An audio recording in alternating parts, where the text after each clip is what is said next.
Well, another blowout this weekend. The Pittsburgh Steelers trounced division rival Cleveland 38-7. It was all Steelers through most of the game, taking a 24-7 lead at halftime and shutting the Browns out in the second.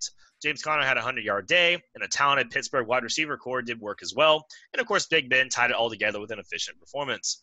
On the flip side, Baker Mayfield threw 2 picks, posted a 5.5 QBR, and got pulled for an injury in the second half. It's a big win for Pittsburgh, solidifying them as a contender, and as of only one of 3 unbeaten teams, and it's a gut punch for Cleveland looking to ascend to the next level. So, Jay, how good is this Pittsburgh team, and what do you make of the Browns after this smacking? I got a question first. What was the injury? He did have a rib thing they pulled him out for. It was partially because he was playing like trash and partially because he was slightly banged up a little bit. What? They slid an injury in there? Oh. That's what they're saying. I'm just the messenger here. I didn't know that. It was one of those that kind of came out after the game. So, you know. Okay. I didn't know that either. I mean, that may be. I'm not saying he didn't have a rib injury. I think a lot of guys might have injuries as well, but I think he just got benched. I'm gonna just say that. Let's start with. Let me start with Pittsburgh. I think Pittsburgh's really good. You mentioned ain't but 3 undefeated teams left. I think if you have taken bets if you had 3 undefeated teams, you probably wouldn't have Pittsburgh on there. You probably would have Baltimore and Kansas City, and maybe Seattle, maybe New Orleans. But Pittsburgh, the only question I really had about Pittsburgh was Big Ben. I don't think we kind of knew what to expect coming off the injury at that age, how he would look. He looks pretty good. And the skill position guys he has, they got some real weaponry. James Conner, that was a big time performance he had on Sunday, 2400. And I maintain, I think guys like Benny Snell, he can be effective for you coming in there. Jalen Samuels, a good pass receiving back. Juju Smith-Schuster, not a big game, not a real big game for him on Sunday. But James Washington, I think he's pretty good, 4 for 68. And the rookie from Notre Dame, Chase Claypool, he's already getting a lot of buzz, particularly off his performance the week before when he had 4 touchdowns. Had another rushing touchdown this game. He looks like he's got some star written on him. So we'll see how he continues to progress. No Deontay Johnson in this game. He's another weapon for him. They didn't have David DeCastro. We mentioned that on Friday.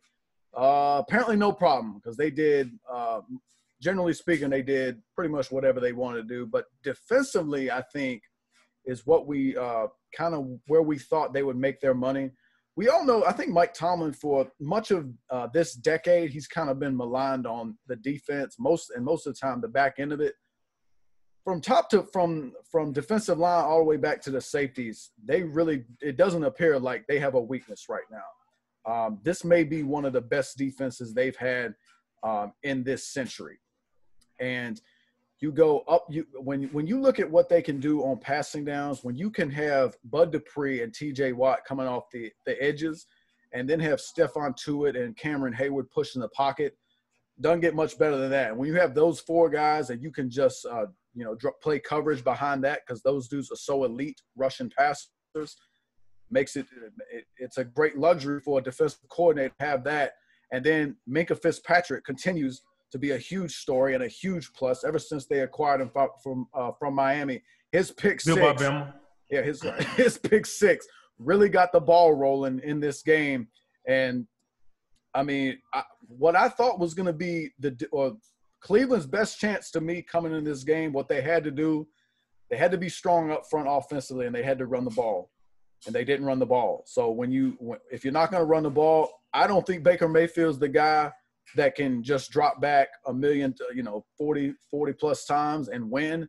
And generally speaking, the best I've seen Baker Mayfield play, it seems like any decent play he makes, as far as I can tell, generally speaking, is off a play action bootleg. He goes play action bootleg, and he's looking real sweet, completing them little sweet flat passes on the run where the guy's wide open, there's no one near him, and next thing, 20-yard gain, he did good that time. It's not good right now. The dude got benched and it's gonna. I don't know.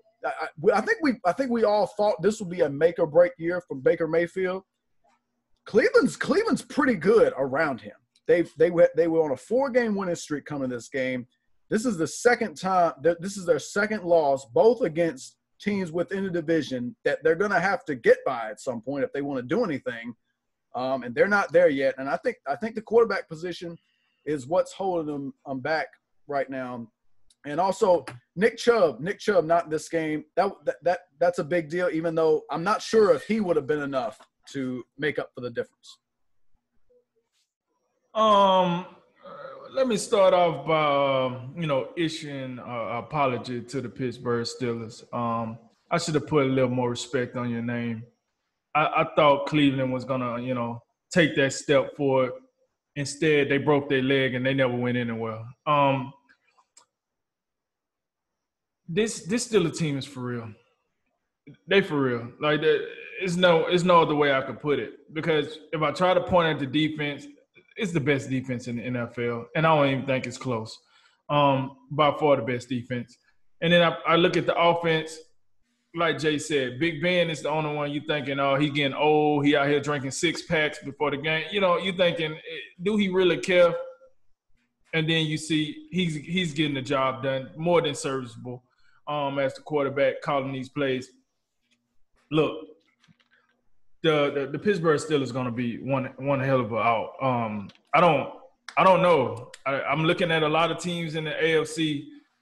Even I'm just looking in the division, the Ravens. Ravens going to have a hard time playing their style of offense against this defense. Like that Lamar Jackson, he struggled. If he don't have the lead, he struggled. And I think this team going to be ready to put it on him. And then I look at the other, I think this defense can give Patrick Mahomes fits. And they all-star crew. This is an elite level defense. But let me talk about these I'm going to let you down Browns. Stefanski, I'm not even going to get on to you. I think you did a fantastic job. I think you came in and did about as much as we asked you to do. Mayfield, don't worry about it. If they haven't declined that fifth-year option, it's going to get declined. And listen, I don't know where the Browns go. I guess the quarterback carousel continue. They thought this was their guy to take them into the future. Absolutely not. Mayfield, I had so much promise for you. But Beckham, 2 receptions for 17 yards? What are we doing here? Landry, three receptions for 40 yards? I want to know what the excuse is for Mayfield. I mean, it ain't inexperienced coaching. It's not, the game plan. All the bull crap that the Dallas Cowboys saying about their coaching, I don't think that's going to fly for the Cleveland Brown coaching staff. Baker Mayfield just not good. It's time to go ahead and rip the Band-Aid off. He's just not good. People want to give me, it's too many stars and you got to do this and the defense is not good. The offense is not good either. There's too much talent. Like I done heard, he's so many guys, he can't share the ball. You gotta throw it to this guy, he want his touches, all these bull crap. Look, Baker Mayfield is just not good. And you got Sam Darnold out here losing his life down there with the Jets. And you could have had him. Instead, you got Baker Mayfield, and the only thing he's good is for those fantastic 5-star progressive commercials.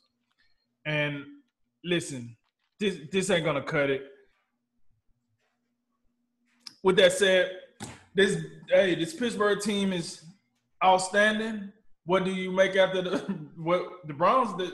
Nothing. I don't make nothing. I would say this though, the Browns I know they will have to play the Steelers again, but if you actually look at their schedule, it's not like they run into some juggernauts on the defensive side of the ball like the Steelers again. So they'll win some games. But like Jay always say, and this is always true, these are the teams you're going to play in the postseason. So if you want to get to the postseason, you got to actually beat these teams to get into the postseason. Then you got to be ready to play them once you get in the postseason. And right now, this team ain't beating nobody. They ain't beating nobody of any significance. You can go ahead and put this team in rice because somebody just dropped them in water. Gonna soak them up. The Browns, they're done. Holla at your boy, and I'm out. Yeah, this is obviously, we talked about this game on Friday, and the big storyline was, this both the teams have beat up some questionable teams. Which one's really that good and which one's really isn't? And probably no one's surprise. It turned out the Browns were a disappointment. Wow.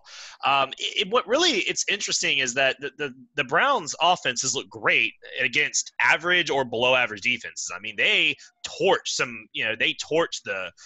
they put 35 on the Bengals, 34 on the Redskins, 49 on the Cowboys, 32 on the Colts. The Colts probably the only one of those that have any kind of decent defense. But my God, 76-13 against the AFC North, against the Steelers and the Ravens combined. That's pretty troubling. Like y'all said, you got to beat these teams in your division. And, when you look at it, you would say, okay, well, it must just be Mayfield. But what do the Steelers and the Ravens have in common? They blitz a lot, and their defenses are really good. They have really good pass rushers, right? So the Browns just crumble when they're playing against these really good pass rush teams, and part of that is your quarterback. Mayfield was terrible on third downs. He was 2 of 7 for 5 yards with a sack and 2 picks. Against the blitz, he only completed 2 of 6 passes for 11 yards with a pick and 3 more sacks. And what's interesting is the Cleveland offensive line actually came into this game ranked second in pass block win rate, for their, for the ratings. So the offensive line isn't trash, but they do seem to fall apart against pretty good teams. And I guess the Browns are going to turn into one of these teams that just beat up the bad ones. Like, they're going to be good enough to do that. Because like you said, Drink, you look at their schedule going on the road. I mean, they're 4-2. It's not like they're 1-9 or something. They get the Bengals, the Raiders, Texans, Eagles, Jaguars. Well, my God, that should be 4 out of 5 wins with a blindfold on. Or, well, maybe, we'll see if the Eagles turn it around. But you know what I mean? Like you said, they're going to get it turned around. While the Steelers, they get the Titans and the Ravens both on the road the next 2 weeks. So good luck with that. Devin Bush being out. But, man, the Steelers are really good. I like you said, Jay said, I think we knew they were going to be pretty good. We knew that defense was set, and they were bringing pretty much everybody back. But to see Big Ben come back in the year that he's in and just turn in the performances, and even Sunday, you could say, well, he wasn't amazing, but he didn't have to be. He did what he had to do to win the game, and obviously that wasn't much because the Browns decided they'd score 7 points. But bottom line with the Steelers is I think that you're seeing a team that's come all together. You have the coaching, you have the defense, you have weapons on offense. And at this point, you would think that this team could make a serious run at not only the NFC North, but deep into the playoffs. While the Browns, man, I mean, really, it's just going to come down to execution. I mean, at some point, you got to show up against a good team and beat them. And honestly, with Baker Mayfield, I'm trying to think of the last time Baker Mayfield tore up a good team, like a good defense. And I can't think of it, and if that's the line is, if you can't do that, then at what point do you cut the tie? I mean, I would, first overall pick and all that, but that decision for them, it might be coming sooner than later, because you look at the rest of this NFC North, the Ravens, the Steelers are good, and we know the Bengals are going to get going eventually with Joe Burrow. That's going to leave Cleveland in a bad spot here soon. And I don't remember, to add to that point, when's the last time we looked at Baker Mayfield and said, oh, yeah, he is definitely the reason Cleveland won that game. I mean, they and this goes back to what I said. Cleveland, especially offensively right now, defensively they still got to figure out how to harness some of that talent, I think. But offensively, and you said it, even the offensive line. I mean, we want to point at them sometimes. They brought in Conklin, they got Batonio, they drafted Jedrick Wills, so they making stride. They at least putting in the effort. You would think that, and the metrics would say they've improved. It didn't look like they were on Sunday, but all these weapons. I mean, you pay Hooper an absurd amount of money. You got Landry, you got Beckham, you got Kareem Hunt and Nick Chubb. How much more do you need? It's almost the same thing with Dak. The only team I can think of that's even close is like the Buccaneers, as far as just dudes everywhere talent-wise. But I mean, again, if I put Patrick Mahomes on this team, my God, they'd be utterly unstoppable. So it's just, yeah, at some point, the Bucs got to stop with Mayfield, and it just doesn't appear that that's going to end well.